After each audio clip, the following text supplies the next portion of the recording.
Local bodies act 2013 as امینڈڈ ان 2022 جو ہے وہ پاکستان کے آئین کے آرٹیکل 140A کے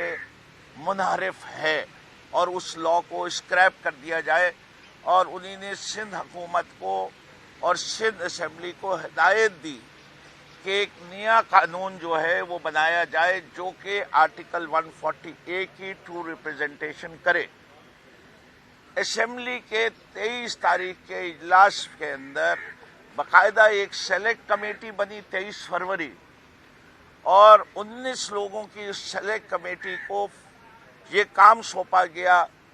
کہ جس میں میجورٹی پیپلز پارٹی کی ریپرزنٹیشن تھی کہ وہ یہ نیا بل بنائے جو کہ عکاسی کرے آرٹیکل 140A کی۔ انفارچونیٹلی، یا وہ جس کا ہمیشہ شک رہتا ہے، پیپلز پارٹی کی حکومت نے ایک دفعہ بھی وہ کمیٹی کی میٹنگ نہیں بلائی۔ اور اب آپ کیا دیکھتے ہیں کہ الیکشن کمیشن آف پاکستان نے، جس کو کلی طور پہ پتہ ہے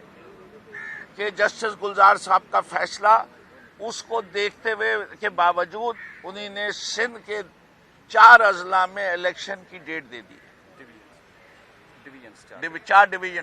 4 ڈویژن میں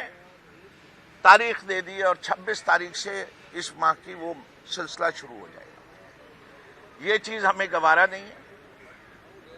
ہماری ساتھ ایک اور جماعت تھی جو ٹھیکیدار بنتی تھی، اس ٹھیکیدار جماعت جو کہتی تھی کہ ہم جو ہے شہری حقوق کے لیے جدوجہد کر رہے ہیں، وہ بھگوڑے، وہ دغا باز، وہ سودا کرنے والے، انہی نے اپنے ضمیر کا سودا کیا، پیپلز پارٹی سے ہاتھ ملایا، انہی نے کہا کہ لوکل باڈیز کا قانون تبدیل ہوگا۔ آج وہ بیٹھے ہوئے اپنی گورنری اور وزارتوں کی تو بات کر رہے ہیں، لیکن آج انہی نے یہاں آ کے مقدمے میں کوئی اسٹے آرڈر لینے کی کوشش نہیں کر رہے، جبکہ 2014 میں وہ پہلے پیٹیشنر تھے، اور عمران خان صاحب اور اسد عمر صاحب نے بعد میں اس پیٹیشن کا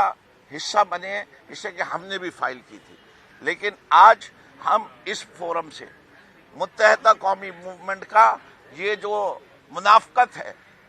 اور اللہ میاں کہتا ہے منافقین سے وہ نفرت کرتا ہے، اور اب تو کراچی والے، حیدرآباد والے، میرپور خاص والے، سکر والے کھل کے اپنی برات کا اظہار کر رہے ہیں،